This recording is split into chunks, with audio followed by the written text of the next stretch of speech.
This is Kathy, and sitting next to me is Ellen.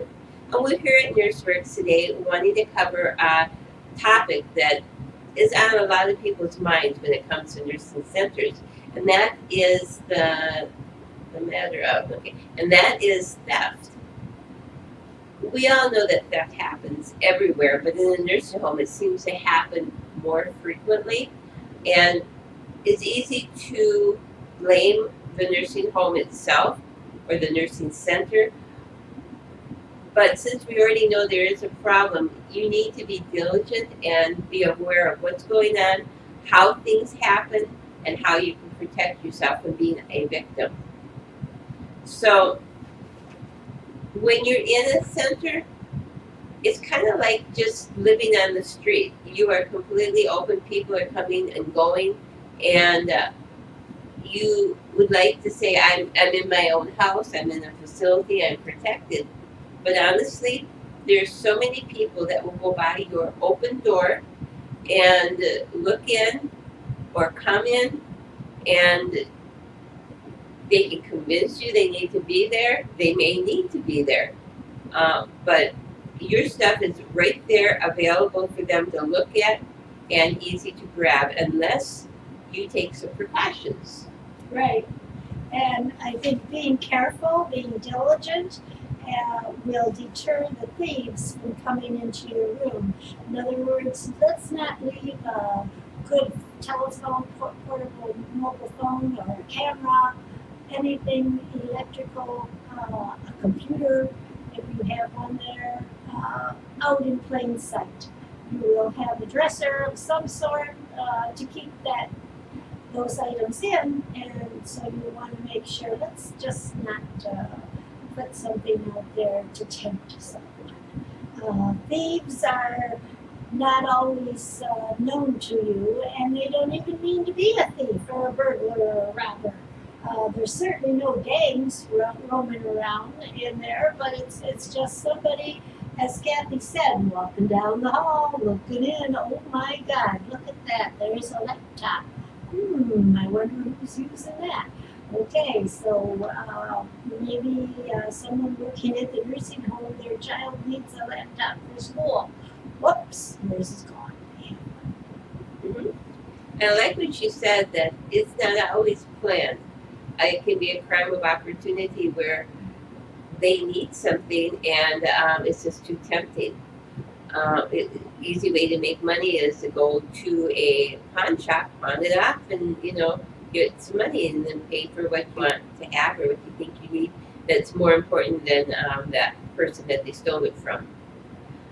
So there are different types of people who come to a nursing home to that may take your things, and it may be staff.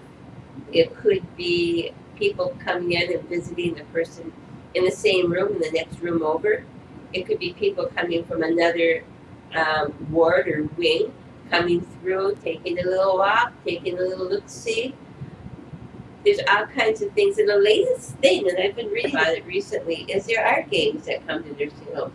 They're not like gangs where you would think of, they're all dressed nastily and they're going to come and but they're dressed nicely. There's like 4 or 5 people, they'll get together and they'll go to nursing home, nursing center after nursing center, and they'll walk in and they'll do it on purpose. And because you're an easy victim when you're in a nursing center, because you can't lock your door, you're there, you're vulnerable yourself, your whole person is vulnerable, and all your belongings are vulnerable. They're sitting out there, and you fall asleep, or you leave the room, or you go to the bathroom, and you forget, oh, I'll just leave it there for a second.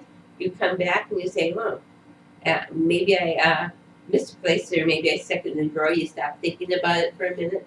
And then you go, I think I need to use my phone. Where did I place it? And it's gone. So it's really fast. It's not always the nursing personnel. And that's the thing that you need to realize.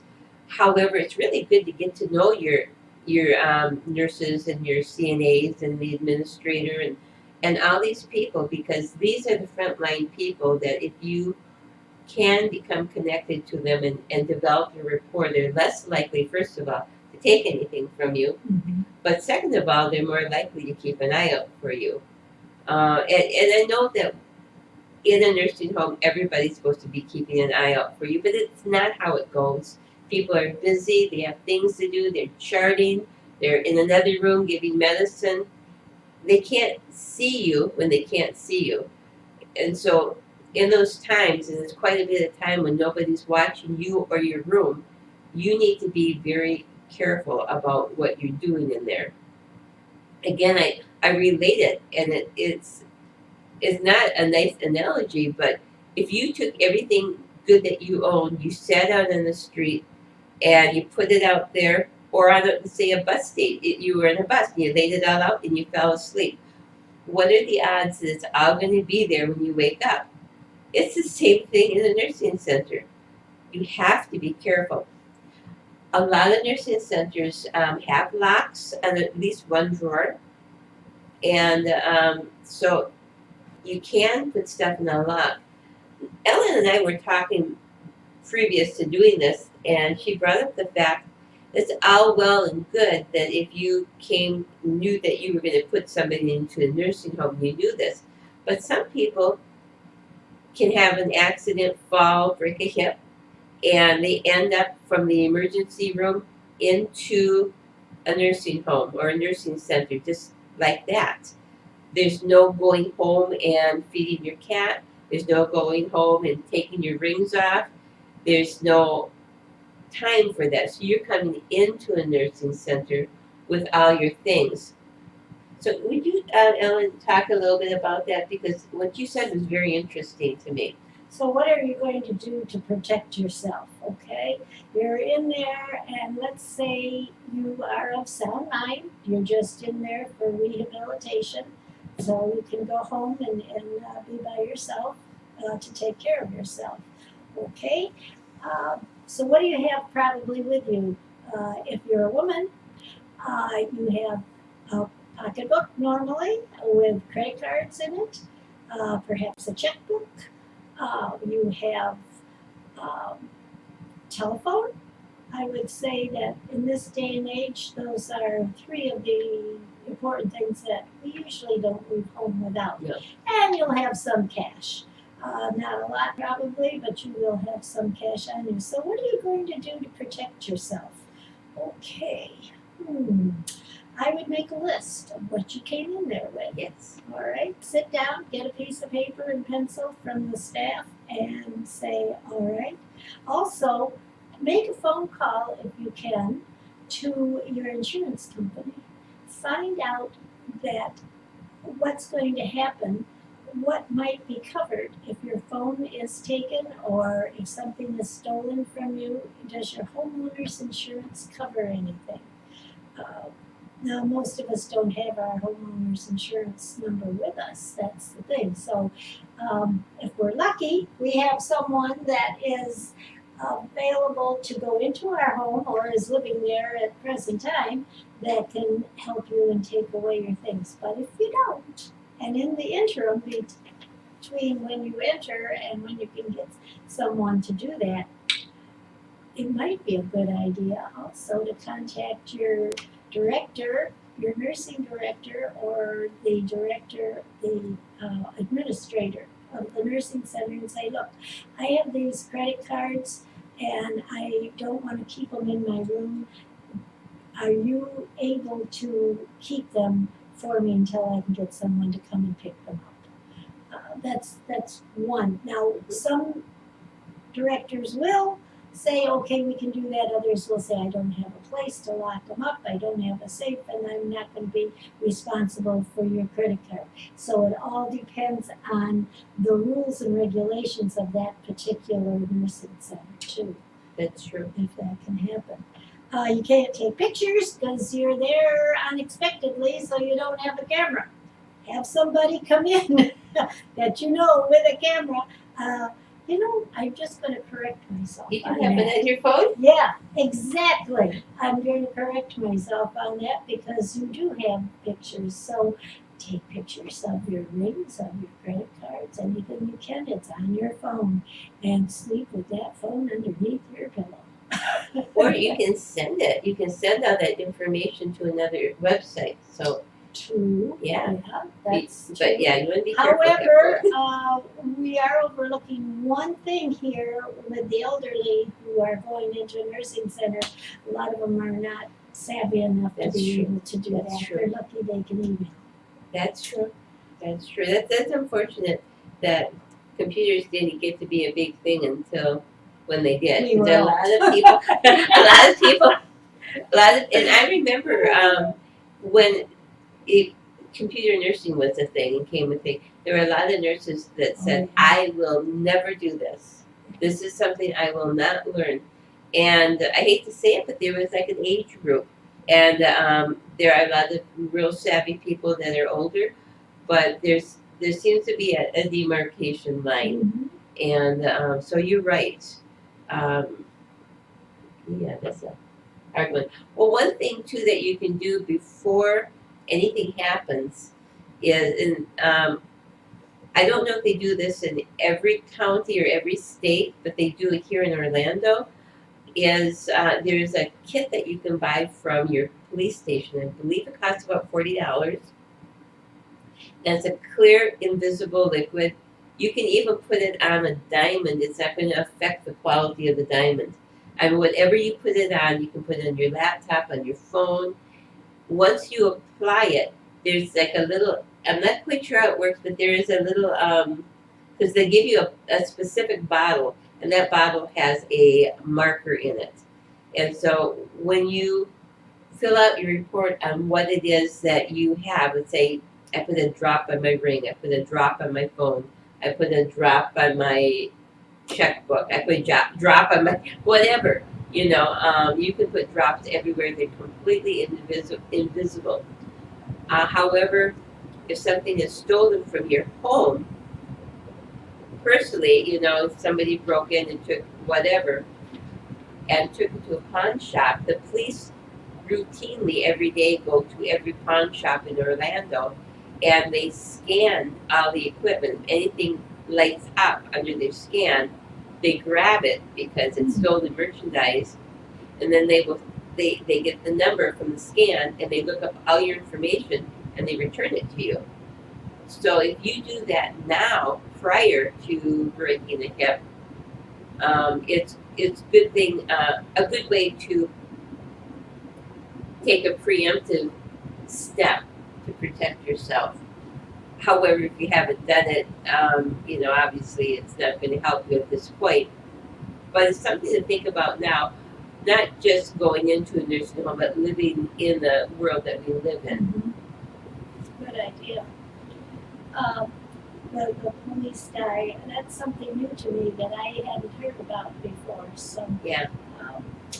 So basically, we want to keep that expensive jewelry at home if we know we're going to be in there for a long stay. And again, we said make a list of things that you have with you so that when you do leave, you haven't lost anything or forgotten anything. Taking pictures of your valuables.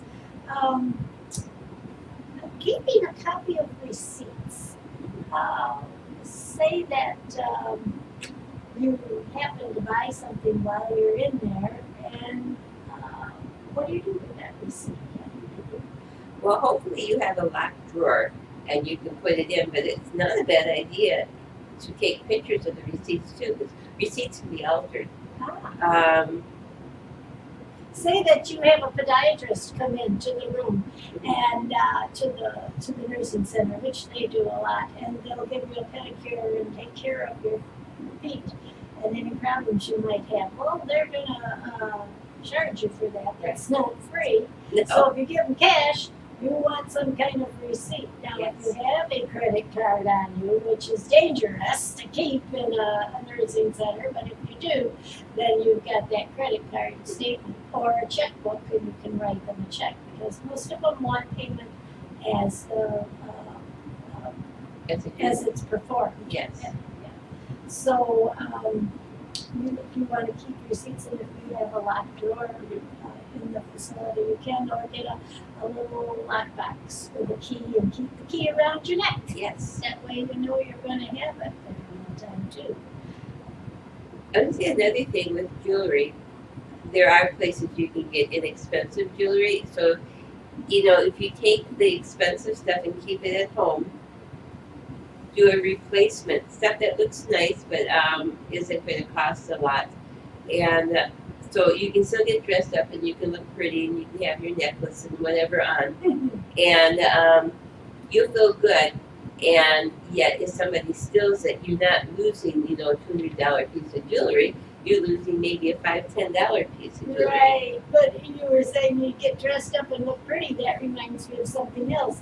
Label your clothes. Yes. Yes, because if the facility does your laundry, which a lot of times you choose to have them do it rather than a family member, you may get some clothes that don't fit you, that you've never seen before, and somebody else is going through the same thing. And Right. if you don't have your name on those clothes, you're never going to do that. That's true. So Big facility on a lot of people. get a magic marker and label your clothes. Or you can buy them, the labels on like Amazon too, or things too, where those are iron on. But anything you iron on can fall off as well. Mhm. So I think a marker is better.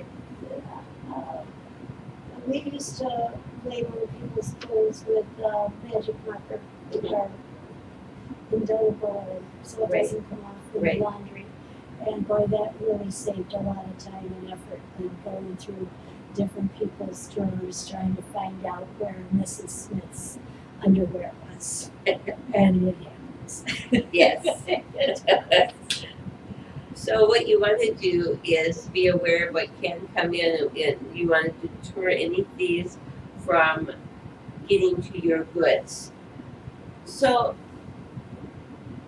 If something is taken and you report it to the facility, and it is something, say it's a camera, or say it's a laptop, you're going to want to make a police report. You're going to want them to call the police so that you have something on record yes, of it immediately.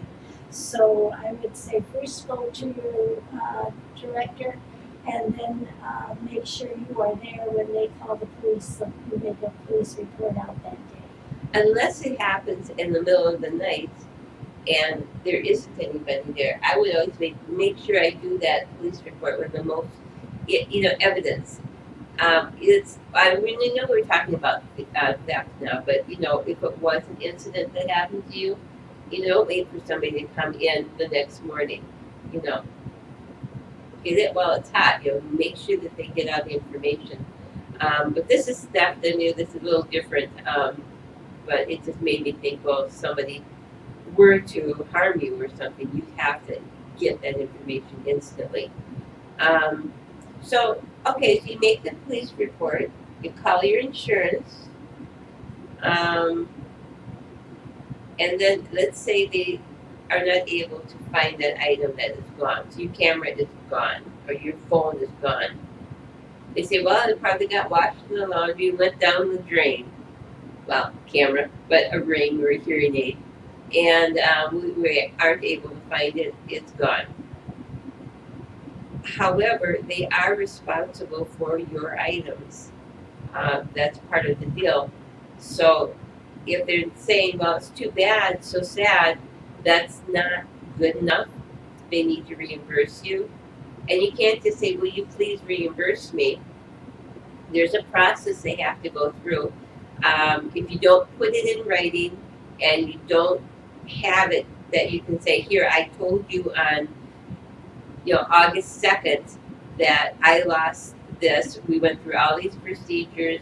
Now I want, either it says you can't give me my item back. I want reimbursement. But do that in writing. Because with the state or with any other organization, if it's not in writing, it didn't happen. Yes, that's true. Bottom line. And the other thing prior to that, again, it goes back to one of our first segments. When you're looking for a nursing center, what to look for, read that small print or maybe ask them what happens if something gets stolen. Yes. Because a lot of times in that paperwork it will say we are not responsible for any personal items that are taken. And I've seen that over and over again in Have the you? paperwork. So you want to make sure you know what you're signing before you Yes. sign it. Before you get into that. Because in the assisted livings, especially when I ran, we had that. We were not responsible for any personal items that were stolen. Wow. The other thing is we didn't touch on, it's not legal in every state, but however it's becoming more widespread, is to have a granny cam. So you know, if you suspect anything is going on in that room, um, you have a hidden camera, and you don't, you know, the one big thing is, you know, they don't want you getting pictures of your roommate, you know, because it's then that would be invasion of privacy. However, if something's happening, you know, it's up to you how you want to handle it. Follow your state guidelines, of course. Um, but things have been caught because of these cams. Not only abuse, but people stealing, people doing different things. And so, if it's all legal in your state, uh, it doesn't hurt to hide a camera in there. And when you can't be there, if you're suspecting something's going on, or you see things are starting to disappear. Well, we were talking about what things are easy to disappear in a nursing center, and we've touched on a few of them. But maybe we should just maybe outline that a little bit better, do you think? So we had talked about cash and credit cards, jewelry, things that are just easy to walk in, take, and be gone. But it's amazing easily that you get, this sounds really strange, you can get a pack of Attends for your mom, put it in the closet, the next day you come out, there's 15 of them gone. And you're like, what happened? You know, was she sick? And there's no explanation. So if you're going to bring these things in, make sure that you don't bring in 60 of them and say, here you go. Be a little more discerning or lock them in that drawer the best you can, because in an emergency, somebody might take one and use them on another person because it's easy, it's available, and you got it. And that happens all the time. All the time. Mm-hmm. Because some people, and the staff everywhere knows who has an abundant supply. And so they'll say, oh, and some families just do not bring the stuff in for their loved ones that they should and have them on hand. So the staff sometimes we have supplies that we will use, but if we don't have that size, if we know somebody does, we'll go grab it. And it's easy to say, oh, well, I'll put it back. But that doesn't happen. It doesn't. So that happens. Another thing is something as simple as your hand lotion, or something that, you know, is even your clothing. You know, you can have really nice clothing in your closet, and the person, you know, picking out your clothes or whatever for that day or straightening them, they're looking through your outfits and they go, oh, that's a nice one, you know, and maybe 2 days later it went to the laundry and never came back. Mm-hmm. So really be careful about what you're bringing in. It's not a fashion statement to be in a nursing center.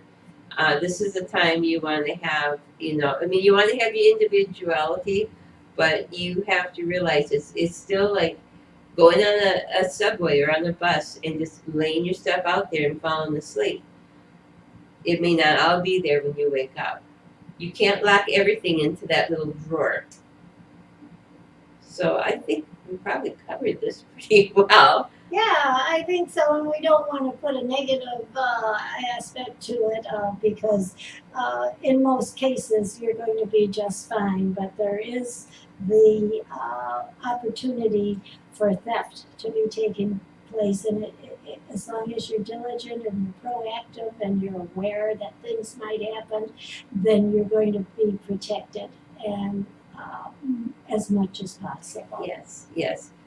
And that's the big thing. Just be aware of what can happen and take steps to protect yourself. Not everything is the nursing facility's fault, and it's unfortunate, but you know you are a vulnerable person while you're in the. Yeah, and you have to exercise some responsibility for yourself. Because you may be taking a narcotic or a pain pill and be a little loopy, here and there. And so knowing that this could happen, that's why the lockbox, where the key around your neck, don't just leave it set out.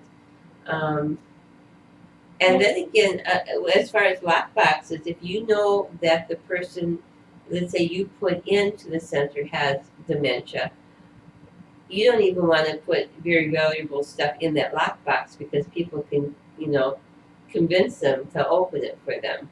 So there's levels that you need to think about. But if you have the key around your neck, you're a lot more safe. It'd be really nice if it was digital, but I think people would get to know the codes, so that wouldn't work. Okay, well, Ella, thank you for joining me today. Well, my pleasure. Happy to be here. Hope you invite me back. I will. I think the next time we come back, we'll talk about snacks. Now that's a subject I like. You too. Okay.